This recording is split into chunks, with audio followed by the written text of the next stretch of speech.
Hello guys, this is Abhishek Kumar Singh. Once again you welcome to our YouTube channel Educational Expertise. आज की जो हमारी class रहेगी वो रहेगी अर्बन मॉर्फोलॉजी के अंदर, यानी शहरों की आकृति कैसे होती है। तो आप सभी को पता है बच्चों, बहुत सारे शहर ऐसे हैं जो बहुत ही व्यवस्थित तरीके से बनाए जाते हैं, यानी उनको प्लान्ड तरीके से बसाया जाता है। पर कुछ शहर ऐसे होते हैं जो अपने ही कुछ विशेषताओं के कारण डेवलप होना शुरू हो जाते हैं। तो चलिए आज हम जानेंगे मॉर्फोलॉजी के बारे में। तो जब बात करी जाती है अर्बन मॉर्फोलॉजी की, तो अर्बन मॉर्फोलॉजी जो है वो एक पार्ट है अर्बन ज्योग्राफी का, ठीक है। और जो अर्बन ज्योग्राफी है वो किसका पार्ट है? आपका सेटलमेंट ज्योग्राफी का। और सेटलमेंट ज्योग्राफी जो है वो किसका पार्ट है? ह्यूमन ज्योग्राफी का। तो यानी ह्यूमन ज्योग्राफी के अंदर सेटलमेंट ज्योग्राफी के उस पार्ट के अंदर हम आज अर्बन ज्योग्राफी के एक टॉपिक यानी अर्बन मॉर्फोलॉजी की बात करेंगे। मॉर्फोलॉजी का मतलब होता है आकृति। आपने देखा होगा कुछ शहर जो होते हैं वो काफी लीनियर सीधे होते हैं, कुछ जो होते हैं वो बिल्कुल गोल होते हैं, कुछ शहर ऐसे होते हैं जो स्टार की शेप में होते हैं। तो आखिरकार क्या रीजन होती है उनके इस फॉर्मेशन के पीछे? तो आज उन्हीं सारी चीजों को इस क्लास के अंदर क्या किया जाएगा, डिस्कस किया जाएगा। सो वीडियो को अंत तक जरूर देखें एंड प्लीज चैनल को सब्सक्राइब जरूर कर लें। तो बेसिकली जब भी हम मॉर्फोलॉजी की बात करते हैं या अर्बन ज्योग्राफी की बात करते हैं या नगरीय भूगोल की बात करते हैं, तो सबसे पहले तो ये जानना बहुत जरूरी है कि शहरों का फॉर्मेशन कैसे हुआ है, यानी जो शहर हैं वो कैसे बने। पहले तो ये बहुत ही जानना जरूरी है। और दूसरा फंक्शन ये होता है कि उनके कार्य क्या हैं। देखो, अलग अलग शहरों के कार्य होते हैं। कुछ शहरों को उनके कार्यों यानी फंक्शन के आधार पे भी हम डिवाइड करते हैं। मान लो कि कुछ शहरों का काम क्या होता है, माइनिंग सिटीज के नाम से जानी जाती है, क्योंकि वहां पर माइनिंग एक्टिविटीज बहुत ज्यादा होती हैं। कुछ शहरों को हम रिलीजियस शहरों के नाम से भी जानते हैं, जिसमें आपका ऋषिकेश आ जाता है। क्यों रिलीजियस? क्योंकि वहां पर पूजा पाठ के लिए लोग जाते हैं। तो इस तरीके से हम बहुत सारे शहरों को अलग अलग कैटेगरी के अंदर डिवाइड कर सकते हैं। वहीं बात करी जाती है स्ट्रक्चर की, तो शहरों का स्ट्रक्चर कैसा है। तो बच्चों, आज के टाइम पे शहरों का स्ट्रक्चर बहुत ही ज़्यादा चेंज उसके अंदर पाया जाता है। तो स्ट्रक्चर के अंदर आपकी तीन थ्योरी आई थी। पहली थ्योरी जो आई थी वो आई थी कॉन्सेंट्रिक जोन थ्योरी, ठीक है, जिसको किसने दिया था? मिस्टर बर्गेस ने दिया था। और दूसरी थ्योरी जो थी वो कौन सी थी? सेक्टोरल थ्योरी, जो कि किसने? होमर हॉयट ने दी थी, ठीक है। ऐसे ही करके स्ट्रक्चर यानी शहरों का स्ट्रक्चर कैसा होना चाहिए, उनके आधार पर बहुत सारे भूगोलवेत्ताओं ने अपनी अलग अलग थ्योरी दी, ठीक है। उसके बाद है शहरों की ग्रोथ। तो आप सभी को पता है, अगर दुनिया की बात करी जाए तो सबसे पहला जो सेटलमेंट जो है वो मेसोपोटामिया है। पर धीरे धीरे उसकी ग्रोथ कैसे होती है? मान लो सिंपल सी बात है कि दिल्ली जो है, दिल्ली में अगर सबसे पहले किसका विकास हुआ? पुरानी दिल्ली का, उसके बाद नई दिल्ली का। और आज देखिए एनसीआर रीजन उसके अंदर ग्रोथ करके उसके अंदर आज उसको शामिल कर लिया गया है, ठीक है। उसके बाद आता है चेंज ऑफ अर्बन सेटलमेंट। अब देखिए लगातार अर्बन सेटलमेंट के अंदर आपको चेंजेस देखने को मिल रहे हैं। अगर आप अपने डेली लाइफ में देखेंगे, सड़कों का निर्माण हो रहा है, हॉस्पिटल्स का निर्माण हो रहा है, स्कूल्स का डेवलपमेंट हो रहा है, जिसकी वजह से पॉपुलेशन का कंसंट्रेशन भी बहुत तेजी से बढ़ रहा है, ठीक है। Through urban morphology we get complete information about the present status, history and future development of the urban settlement. अब सभी के मन में यही सवाल आता है कि आखिरकार क्या रीजन है कि हमें अर्बन मॉर्फोलॉजी को पढ़ना चाहिए। तो बच्चों, अर्बन मॉर्फोलॉजी को पढ़ने के पीछे सबसे बड़ा कारण यही है कि आखिरकार आपके शहर की स्थिति क्या है, आपके शहर की सिचुएशन क्या है, कि हम ऐसे कौन से प्लान्स उस शहर के अंदर डेवलप करें जिसकी वजह से उस अर्बन सेटलमेंट का विकास अच्छे तरीके से हो सके, यानी पॉजिटिव तरीके से उसका विकास हो। क्योंकि आप सभी को पता है कि हर अर्बन सेटलमेंट की एक ही प्रॉब्लम है, वो है स्लम्स, ठीक है। वहीं मुंबई की अगर बात करें तो धारावी एशिया की सबसे बड़ी स्लम एरिया है, तो वो मुंबई की सबसे बड़ी प्रॉब्लम है। तो अर्बन मॉर्फोलॉजी को समझ के हम फ्यूचर डेवलपमेंट कर सकते हैं किसी भी अर्बन सेटलमेंट का। उसमें सबसे पहला जो नाम आता है चंडीगढ़ आता है, भुवनेश्वर हो गया आपका, ठीक है। ये प्लान्ड शहर है। क्यों? क्योंकि इनको अर्बन डेवलपमेंट इनका किस लिए किया गया है, ताकि आपके अर्बन सेटलमेंट के अंदर सभी विशेषताओं को शामिल किया जा सके, यानी सभी फीचर्स आपके पास अवेलेबल हो, पॉपुलेशन को किसी भी तरह की समस्या का सामना ना करना पड़े, ठीक है। चलिए, अब अर्बन मॉर्फोलॉजी के अंदर हम क्या करेंगे, इन टॉपिक्स को पढ़ेंगे। पहला होगा form and formation of urban settlement, यानी जो शहरी बस्ती हैं उनका आकार और रूप कैसा होता है, उनका गठन कैसा होता है। दूसरा, किसी भी शहर के अपने कार्य होते हैं। तो अभी मैंने आपको बताया कि शहरों के कार्य, आपका खनन शहर भी हो सकता है यानी माइनिंग सिटी भी हो सकती है, आपकी बिजनेस सिटी भी हो सकती है, आपकी ट्रेड सिटी भी हो सकती है, ठीक है। उसके बाद होता है स्ट्रक्चर ऑफ सिटी, आखिरकार शहरों की संरचना कैसी है। अभी मैंने आपको बताया कि बर्गेस ने कॉन्सेंट्रिक जोन मॉडल दिया था, होमर होयट ने सेक्टोरल मॉडल दिया था। ऐसे ही करके स्ट्रक्चर जो है सिटी का बहुत सारे भूगोलवेत्ताओं ने बताने की कोशिश करी थी। फोर्थ नंबर पे आता है evolution and transformation of cities. तो आखिरकार शहरों का विकास कब प्रारंभ हुआ और तब से लेके अब तक उनके अंदर कौन कौन से चेंजेस देखने को मिले हैं। एंड सबसे एंड में और सबसे इम्पोर्टेंट कि आखिरकार कौन सी सबसे बड़ी प्रॉब्लम्स हैं जो अर्बन सेटलमेंट्स को देखने में देखनी पड़ रही हैं। तो उसमें सबसे पहला बच्चों आपका स्लम्स ही आता है। स्लम्स अर्बन सेटलमेंट की सबसे बड़ी प्रॉब्लम है। स्लम्स की वजह से बेसिक कम्युनिटीज़ जो हैं वो गवर्नमेंट जो है वो अर्बन एरिया में रहने वाले लोगों को प्रोवाइड नहीं कर पाती है। अब जिसकी वजह से क्या होता है, बहुत सारी जो है प्रॉब्लम्स का सामना करना पड़ता है। चलिए सबसे पहले हम बात करेंगे form and formation of urban settlement की। तो सिंपल सी बात है, the nature and the formation of urban settlement includes pattern of urban settlement, availability of the resources, distribution of the resources in urban settlement, land use pattern and ranking of urban settlement.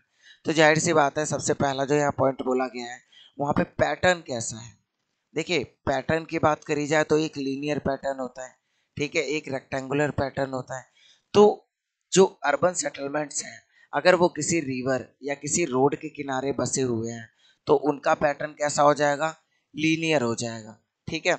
अगर मैं बात करता हूँ बहुत सारी जो roads हैं वो एक दूसरे को क्रॉस कर रही हैं और उनके आसपास सेटलमेंट डेवलप होता है तो वो एक स्टार शेप सेटलमेंट कहलाएगा। तो हम अलग अलग पैटर्न जो है सेटलमेंट्स के देख सकते हैं। उसके बाद है availability of resources and distribution of resources. जाहिर सी बात है शहरों का विकास वहीं ज़्यादा होता है जहाँ पर रिसोर्स अत्यधिक मात्रा में उपलब्ध होते हैं, ठीक है। अब रिसोर्स के अंदर कौन कौन से आते हैं, तो इसके अंदर आपका वाटर आ गया, ठीक है, फर्टाइल लैंड आ गया आपका। क्यों? क्योंकि इन्हीं दो चीज़ों की वजह से कहीं पे भी सेटलमेंट है जो बच सकता है। मान लो जैसलमेर में तो कोई बड़ा शहर नहीं डेवलप किया जा सकता, क्यों? क्योंकि वहाँ पर वाटर की अवेलेबिलिटी बहुत ज़्यादा लिमिटेड है। पर वहीं बात करी जाए प्लेन एरिया की, ठीक है, या फिर जैसे आप लोग जानते हैं हमारा पंजाब से लेके वेस्ट बंगाल तक ये पूरा का पूरा जो एरिया है वो प्लेन एरिया की कैटेगरी में आता है, जिसकी वजह से हम इसको किस में हम रिसोर्सेज डिस्ट्रीब्यूशन को इसके अंदर हम शामिल कर सकते हैं, ठीक है। उसके बाद सबसे इम्पोर्टेंट चीज़ है वो है लैंड यूज पैटर्न, यानी भूमि का उपयोग। देखिए किसी भी शहर के अंदर अलग अलग पार्ट में अलग अलग जमीन का अलग अलग कार्यों में इस्तेमाल किया जाता है।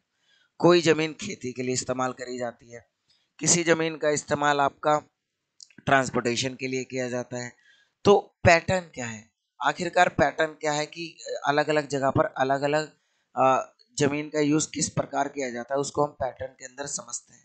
उसके बाद आता है अर्बन सेटलमेंट यानी रैंकिंग ऑफ अर्बन सेटलमेंट। आज अगर हम बात करते हैं कि नंबर 1 पे मुंबई की पॉपुलेशन है तो हम on the basis of population बड़े बड़े शहरों को रैंकिंग दे देते हैं, ठीक है। रैंकिंग का नाम क्या है, एक रैंक साइज रूल जो है, आपने देखा होगा रैंक साइज रूल, वो किसने, जीके जिफ ने दिया था, ठीक है। ये चीज याद रख रही है, जीके जिफ ने कहा था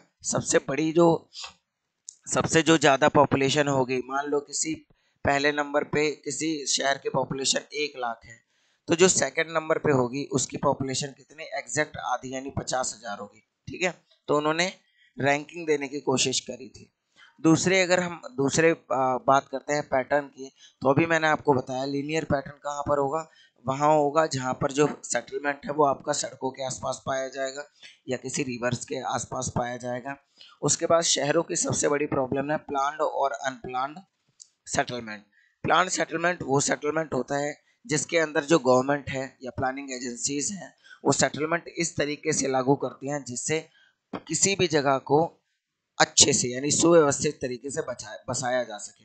अगर वहीं चंडीगढ़ की बात करता हूँ तो आपको पता है चंडीगढ़ की हर जो रोड है वो 90 डिग्री के एंगल पे मिलती है, यानी प्लान्ड शहर है वो, ठीक है। अनप्लान्ड शहर का मतलब होता है वो शहर जो अपने आप फैलते रहे हैं, बढ़ते रहे हैं, उनको किसी भी प्लानिंग की जरूरत नहीं हुई है, ठीक है। अनप्लान्ड शहर के अंदर ही सबसे ज़्यादा आपको प्रॉब्लम्स देखने को मिलती हैं, चाहे वो पानी की कमी हो, ज़मीन की कमी हो, चोरी हो, या किसी भी तरह की जो शहर से रिलेटेड प्रॉब्लम्स है वो आपको अनप्लान्ड शहर यानी अनियोजित बस्तियों के अंदर देखने को मिलती है। उसके बाद आता है न्यूक्लिएटेड। न्यूक्लिएटेड का मतलब होता है एकल बस्तियां। आपने गांव में देखा होगा कि घर जो होते हैं वो बहुत दूर होते हैं, मान लो एक घर यहाँ है, दूसरा यहाँ है, तीसरा यहाँ है, तो इन तीन घरों के बीच में गैप बहुत ज़्यादा होता है, इसीलिए इनको न्यूक्लिएटेड यानी केंद्रीयकृत बस्तियां कहते हैं, ठीक है। क्योंकि एक केंद्र जो है वो एक लिमिटेड पॉपुलेशन को क्या करेगा, सपोर्ट करेगा, और दूसरा जो है वो एक लिमिटेड पॉपुलेशन को सपोर्ट करेगा, और तीसरा एक लिमिटेड, ठीक है। उसके बाद आता है to find out present status of availability of natural and man made resources in urban settlement which includes energy resources, water resources, land resources and other man made resources like house, roads and industries। तो आप किसी भी urban settlement की अगर morphology के बारे में पढ़ते हैं, तो अगर मैं उसकी फॉर्म के बारे में जानना चाहता हूँ या उसके गठन के बारे में जानना चाहता हूँ, तो गठन और फॉर्मेशन का मतलब बच्चों सीधा यही होता है कि वहाँ कौन कौन से रिसोर्स अवेलेबल है, ठीक है। अगर मैं बात करता हूँ दिल्ली के ही एग्जांपल लिया जाए, तो दिल्ली की जो एनर्जी रिसोर्सेज की जो रिक्वायरमेंट है वो बच्चों कौन सी एनर्जी से पूरी की जाती है, थर्मल एनर्जी से पूरी की जाती है। वहीं वाटर रिसोर्सेज की बात करता हूँ तो यमुना रिवर की वजह से यहाँ पे वाटर रिसोर्सेज भी काफ़ी ज़्यादा है, ठीक है। और लैंड रिसोर्सेज की बात करें तो लैंड रिसोर्सेज जो है वो दिल्ली के अंदर काफ़ी कम हो रहे थे, इसीलिए एनसीआर टर्म को शामिल किया गया, और यूपी, हरियाणा और राजस्थान के कुछ पार्ट को दिल्ली एनसीआर में शामिल किया गया, ताकि हम अपने भूमि संसाधनों को बढ़ा सकें, ठीक है। उसके बाद हम बात करते हैं मैन मेड रिसोर्सेज। तो रोड्स का, इंडस्ट्रीज का और हाउसेस का डेवलपमेंट इंडिया के अंदर, दिल्ली के अंदर आपको काफ़ी तेज़ी से देखने को मिल रहा है, ठीक है। कंस्ट्रक्शन का वर्क जो है वो काफ़ी तेज़ी से बढ़ रहा है। आप कहीं पे भी सड़क पे चले जाइए तो आपको रोड्स बनती हुई कहीं ना कहीं नज़र आ ही जाएंगी, ठीक है। उसके बाद आता है to find out land resource pattern. तो अब लैंड रिसोर्सेज का पैटर्न क्या है, तो यहाँ पर आप वर्ड देख रहे हैं इंडस्ट्रियल, रेजिडेंशियल, कमर्शियल और एग्रीकल्चरल लैंड यूज, ठीक है।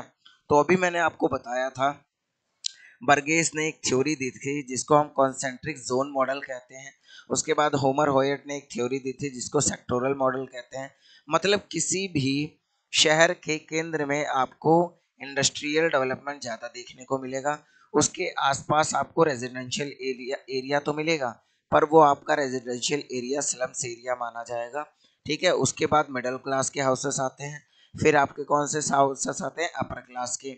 उसके बाद कमर्शियल एरियाज वो एरियाज होते हैं जहाँ से बिजनेस किया जाता है, और सबसे आउटर पार्ट में आपको एग्रीकल्चरल लैंड यूज देखने को मिल जाता है, मतलब वहाँ पर खेती करी जाती है। दिल्ली में आज चले जाइए आप किसी भी आउटर एरिया में, तो आपको खेत देखने को क्लियरली मिल जाएंगे, ठीक है। चलिए, फंक्शन यानी शहरों के काम क्या होते हैं। देखिए, on the basis of function हम अर्बन मॉर्फोलॉजी के अंदर शहरों को अलग अलग टाउन्स में डिवाइड करते हैं, ठीक है। सबसे पहला आता है आपका एडमिनिस्ट्रेटिव टाउन। तो एडमिनिस्ट्रेटिव टाउन वो टाउन होते हैं जो किसी भी शहर के प्रशासनिक कार्यों का भार संभालते हैं, जिसमें आपका दिल्ली आ गया, ठीक है। अगर यूपी की बात करें तो लखनऊ आ गया, अगर एमपी की बात करें तो भोपाल आ गया, ठीक है। और वहीं अगर हम बात करते हैं राजस्थान की तो जयपुर आ गया। तो ऐसे ही ये सब शहर क्या है, एडमिनिस्ट्रेटिव टाउन है। एडमिनिस्ट्रेटिव टाउन क्यों है, क्योंकि ये आपको प्रशासनिक सेवाएं उपलब्ध कराते हैं। वहीं बात करी जाए इंडस्ट्रियल टाउन की, तो इंडस्ट्रियल टाउन में आप सभी को पता होना चाहिए जहाँ इंडस्ट्रीज बहुत ज़्यादा होती हैं, जैसे जमशेदपुर हो गया आपका, ठीक है। जमशेदपुर में इंडस्ट्रीज सबसे पहले चालू हुई थी। वहीं मुंबई है, मुंबई में भी बहुत सारी इंडस्ट्रीज चालू हैं, और सबसे बड़ी इंडस्ट्री आपको पता है बॉलीवुड है, ठीक है। उसके बाद होता है ट्रांसपोर्ट टाउन्स। ट्रांसपोर्ट टाउन्स वो टाउन्स होते हैं जो आपको ट्रांसपोर्टेशन फैसिलिटीज अवेलेबल कराते हैं, ठीक है। उसके बाद आपका नाम आता है कमर्शियल टाउन्स। कमर्शियल टाउन्स वो टाउन्स होते हैं जो बेसिकली बिजनेस को फोकस में रख के डेवलप किए गए थे। उसके बाद आपके आते हैं माइनिंग टाउन, जहाँ पर आपकी कौन सी एक्टिविटी होती है, माइनिंग। लाइक आपका झरिया हो गया, ठीक है, आपका रानीगंज हो गया, यहाँ पर क्या है, यहाँ पे आपके कौन से काम चलते हैं, माइनिंग कंटिन्यूसली चलती रहती है। कैंटोनमेंट टाउन्स वो टाउन्स होते हैं जहाँ पर आर्मी के बेसिस होते हैं, आर्मी के हॉस्पिटल्स होते हैं। आप सभी को पता है दिल्ली में भी दिल्ली कैंट एरिया जो है वो एक कैंटोनमेंट टाउन है। एजुकेशनल टाउन्स वो टाउन्स होते हैं जो एजुकेशन को ध्यान में रख के बसाए गए, जिसमें आपका बनारस हिंदू यूनिवर्सिटी यानी BHU आ गया, अलीगढ़ मुस्लिम यूनिवर्सिटी अलीगढ़ आ गया, ठीक है। उसके बाद रिलीजियस टाउन जिसके बारे में हम डिस्कस कर चुके हैं, जिसमें आपका हरिद्वार, ठीक है, आपका ऋषिकेश, ये सारे आ गए, जो इसलिए डेवलप हुए थे ताकि हम अपनी रिलीजियस ज़रूरतों को पूरा कर सकें। वहीं टूरिस्ट टाउन की बात आती है तो टूरिस्ट टाइम में सभी के मन में एक ही सवाल आता है, कौन सा, मनाली, ठीक है, श्रीनगर, शिमला, ये सब क्या है, टूरिस्ट टाउन है, ये टूरिस्ट के लिए डेवलप किए गए थे। अगर मैं पोर्ट सिटीज़ की बात करता हूँ तो आपका विशाखापट्टनम, ठीक है, पारादीप, कोलकाता, तो ये कौन से हैं, पोर्ट टाउन है। ये टाउन्स हमें पोर्ट की फैसिलिटीज़ जो हैं वो अवेलेबल कराते हैं, ठीक है, और ये सबसे इम्पोर्टेंट है, यानी function of the cities is very important for the development of urban morphology. चलिए, उसके बाद हम बात करते हैं स्ट्रक्चर ऑफ द सिटीज़। भाई शहरों का स्ट्रक्चर कैसा होता है, सिंपल सी बात है, शहरों का जो स्ट्रक्चर होता है वहाँ की सोशल और इकोनॉमिक फैक्टर के ऊपर डिपेंड करता है। अगर कोई शहर सोशली और इकोनॉमिकली बहुत ज़्यादा डेवलप है तो वहाँ का स्ट्रक्चर जो होगा वो काफ़ी ज़्यादा आपका अच्छा होगा, यानी आपका शहरों की जो ज़मीन होगी उसका इस्तेमाल बहुत अच्छे तरीके से किया जाएगा, ठीक है। अगर मैं सोशल वर्क की बात करता हूँ तो सोशल वर्क के अंदर आपके अर्बन रेजिडेंस आ गए, प्रेयर एरियाज आ गए, पार्क आ गए, ठीक है, रिक्रिएशनल फैसिलिटीज़ आ गए। तो ये सारी क्या है, ये सारी फैसिलिटीज़ आपकी सोशल वर्क के अंदर आ गई।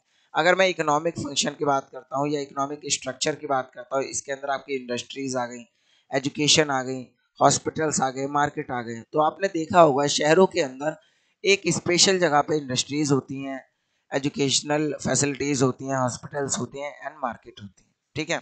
अब बात ये करी जाती है कि दो प्रोसेस होते हैं जो किसी भी शहर के इंटरनल स्ट्रक्चर को क्या करते हैं, प्रभावित करते हैं, ठीक है। तो इन दो कारण की वजह से ही क्या होता है, आपका इंटरनल स्ट्रक्चर जो है वो चेंज, शहर का चेंज होता है। पहला होता है डिफरेंशिएशन प्रोसेस। देखिए विभेदीकरण प्रक्रिया क्या होती है, तो सीधी सी बात है, विभेदीकरण प्रक्रिया वो प्रक्रिया होती है जिसके अंदर आपका शहरों का असमान यानी अनप्लान्ड डेवलपमेंट होता है। मान लो कि ये एक शहर है, मान लो यहाँ पर लोगों ने अपने कोचिंग सेंटर खोलने शुरू कर दिए, तो धीरे धीरे इसके आसपास ये कोचिंग सेंटर खुलने शुरू हो जाएंगे, वो भी अनप्लान्ड मैनर में। अगर मैं GTB नगर की बात करता हूँ दिल्ली में, तो GTB नगर में आप चले जाइए, कहीं पे भी किसी ने भी कोई सा भी इंस्टीट्यूशन जो है वो खोल लिया है, ठीक है। अब उसकी की वजह से क्या होता है, कोचिंग सेंटर डेवलप हो जाते हैं, उसके आसपास स्वास्थ्य सुविधाएं भी डेवलप हो जाती हैं। क्यों? क्योंकि भाई जो बच्चे कोचिंग में पढ़ने आएंगे उनको हेल्थ फैसिलिटीज भी चाहिए, ठीक है। और उसके बाद वहां पर धीरे धीरे सारी क्या हो जाएंगी, आपकी फैसिलिटीज डेवलप होना शुरू हो जाएंगी, ठीक है। उसके बाद आपके हाई क्लास इनकम और लो क्लास इनकम के आधार पे शहरों के अंदर अलग अलग घर बसे होते हैं। अगर मैं दिल्ली के ही अंदर बात करूं तो दिल्ली में साउथ दिल्ली का जब भी नाम आता है तो साउथ दिल्ली को पॉश एरिया कहा जाता है, यानी अमीरों का शहर कहा जाता है उसको। पर अगर वहीं ईस्ट दिल्ली की बात करते हैं तो ईस्ट दिल्ली के अंदर आपको कौन से लोगों के घर मिलेंगे, लो इनकम के लोगों के घर आपको देखने को मिल जाते हैं, ठीक है। उसके बाद हम बात करते हैं एग्लोमरेशन प्रोसेस, यानी ढेर प्रक्रिया हम कह सकते हैं इसको। इसके अंदर बच्चों क्या होता है कि आप देखिए, मान लीजिए कि यहाँ पर आपकी हेल्थ फैसिलिटी डेवलप हो गई, यहाँ पर आपकी एजुकेशन फैसिलिटी डेवलप हो गई, यहाँ पर आपकी इंडस्ट्री डेवलप हो गई। अब जिस एरिया में तीनों का एग्लोमरेशन यानी तीनों इस पॉइंट पे आके मिल रहे हैं, तो यहाँ पर आपका क्या हो जाएगा, सिटी डेवलप हो जाएगी। समझ रहे हैं, यानी सारी फैसिलिटीज जिस पॉइंट पे आके मिलेंगी उस पॉइंट पे आपका सेटलमेंट जो है डेवलप होना शुरू हो जाएगा और किसी भी शहर का विकास होना शुरू हो जाएगा, ठीक है। चलिए, urban morphology also includes the study of structure and layout of urban settlement. तो अर्बन मॉर्फोलॉजी के अंदर ही बच्चों हम स्ट्रक्चर के बारे में भी पढ़ेंगे, तो आने वाली क्लासेस में हम सारी थ्योरीज पढ़ेंगे जिसमें अलग अलग लोगों ने अलग अलग स्ट्रक्चर बताया। उसके बाद हम लेआउट के बारे में पढ़ेंगे कि शहरों का लेआउट कैसा होता है। ठीक है, तो सबसे पहला जो पॉइंट आता है उसमें ये आता है कि द प्लेस और लोकेशन, कि आखिरकार किसी शहर के अंदर कॉलोनीज की, हॉस्पिटल्स की, इंडस्ट्रीज की, मार्केट की, स्कूल्स की एंड पार्क की जो लोकेशन है वो कहाँ है। तो देखिए, हमेशा याद रखना है कि ये सारी की सारी जो चीज़ें होती हैं वो अपने एरिया में एक लिमिटेड पॉपुलेशन को सर्विसेज प्रोवाइड कराती हैं। मान लीजिए एम्स हॉस्पिटल है, तो एम्स हॉस्पिटल तक आदमी तब जाएगा जब बहुत ही ज़्यादा मजबूर हो। पर अगर किसी के घर के पास, मान लो कि ईस्ट दिल्ली में कोई रहता है, तो ईस्ट दिल्ली में भी हॉस्पिटल्स हैं, तो वो इंसान पहले ईस्ट दिल्ली के हॉस्पिटल जाएगा क्योंकि उस हॉस्पिटल की लोकेशन उसके पास है। तो लोकेशन बहुत ज़रूरी है। कोई इंसान अगर दिल्ली में रहता है, ईस्ट दिल्ली में, तो वो साउथ दिल्ली में अपने बच्चे का एडमिशन नहीं कराएगा क्योंकि वो लोकेशन जरूर देखेगा। इससे क्या होती है, हमारी मॉर्फोलॉजी चेंज होती है। ठीक है, उसके बाद होता है अरेंजमेंट, कि कॉलोनीज का, पार्क्स का, मैन्युफैक्चरिंग हब्स का और मार्केट का अरेंजमेंट कैसे है। अरेंजमेंट ऐसा तो नहीं है कि एक ही पॉइंट पे सारी आपके इंडस्ट्रीज डेवलप हो गई हैं और दूसरे शहर का जो हिस्सा है वो खाली पड़ा है। इससे क्या होगा, अनप्लान्ड सिटी का डेवलपमेंट शुरू हो जाएगा। ठीक है, क्यों? क्योंकि जहाँ फैसिलिटी है वहाँ पॉपुलेशन ग्रोथ क्या हो जाएगी, बहुत तेजी से बढ़ जाएगी। पर जहाँ फैसिलिटीज अवेलेबल नहीं है वहाँ क्या होगा, पॉपुलेशन इतनी ज़्यादा डेवलप नहीं होगी। ठीक है,